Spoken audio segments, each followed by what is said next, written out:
Je vous ai enseigné au départ qu'une famille normale, c'est une famille qui a Jésus-Christ à son centre. Amen. Et c'est impossible de bâtir une famille sans que Dieu ne la bâtisse. Mais ces derniers temps, chers frères et sœurs, nous devons vraiment comprendre comment Satan est en train d'évoluer dans sa manière de détruire les familles et de les rendre anormales. Dans cette première famille, ils se regardent, mais chacun est occupé. Que chacun regarde un téléphone, l'iPad. Et c'est ça les familles modernes, n'est-ce pas? On peut être dans une même chambre, dans un même salon. Celui-ci est sur Twitter, l'autre sur Instagram, l'autre sur YouTube, l'autre sur Snapchat. Mais eux, ils ont aussi des téléphones. Mais quand il s'agit d'être en famille, ils font l'effort. À table ou quand ils causent, de mettre de côté leur téléphone. Il en a en poche et tout pour avoir le temps de causer, de parler. Ils se regardent, mais sans se regarder. Ainsi, le père ne sait pas si sa fille est triste. La mère ne sait pas si son fils ne va pas bien. Ils sont plus en train d'échanger avec des gens qui sont de l'autre côté qu'avec ceux qui sont face à eux. Qui est au centre de leur famille?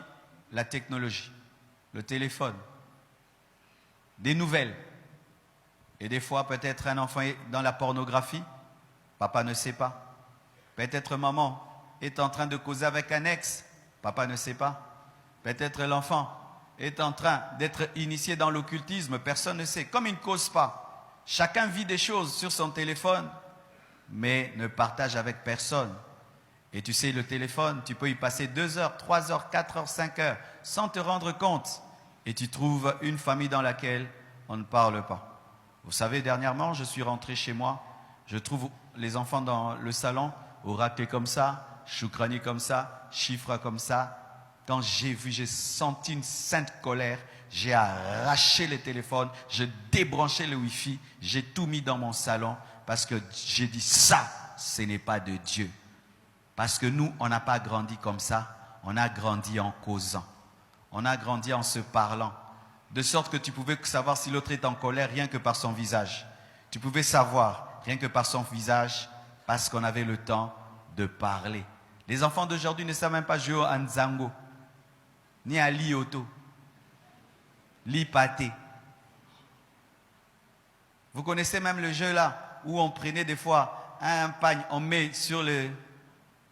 Et puis on court comme un parachutiste. Nos enfants ne savent pas. Quand tu lui arraches le téléphone, il bug. Il ne sait plus quoi faire. Quand il n'y a pas d'électricité, d'internet, de wifi, il bug. Et ça fait quoi? Satan est en train de travailler. Et en soi, cette famille-ci, elle donne l'impression qu'ils se regardent. Mais est-ce qu'ils se regardent? Donnez-vous les dos alors. C'est ça en soi la vérité de cette famille. Chacun fait sa vie. Chacun est sur WhatsApp. Chacun est sûr. Papa ne sait pas ce que sa femme fait. Maman ne sait pas ce que son mari fait.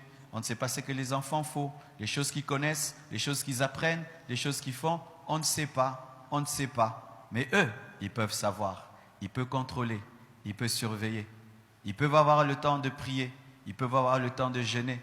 Là-bas, on est tellement au téléphone qu'on ne sait même plus se concentrer. Ta famille, elle est où? Entre ces deux femmes. Où êtes-vous? Vous savez, des fois, je m'amuse quand je vais au restaurant ou dans les aéroports. J'aime bien regarder les gens. Je vous assure, c'est terrible. Bientôt, nous aurons des coups de girafe. Tout le monde maintenant est comment? Je vous assure, dans 50 ans, les hommes auront des coups comme ça. Tout le monde est comme ça. On ne dit plus bonjour, on ne salue plus personne. Tout le monde est comme ça. Même au restaurant, en train de commander un plat. La seule chose, si on manque à faire, téléphone. Ça devient une drogue. Si tu t'ennuies, téléphone. Des fois, nous ouvrons les téléphones, tu ne sais même pas pourquoi tu as ouvert.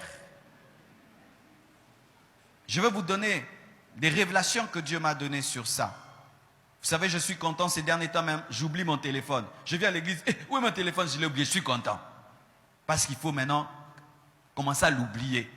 Ça devient un Dieu. Si c'est ça la situation de ta maison, si tu es un père, tu dois prendre une décision. Quand on est à table, donnez le téléphone.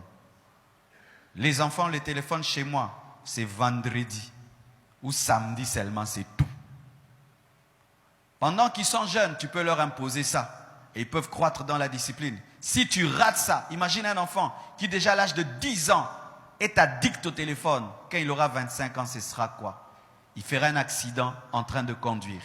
Il n'aura pas le temps pour sa femme. Il n'aura pas le temps pour. Bien-aimé, c'est seulement quand Christ bâtit la maison qu'elle est solide. Et c'est Christ qui doit être au centre, pas la technologie. Que Dieu vous bénisse abondamment. Merci.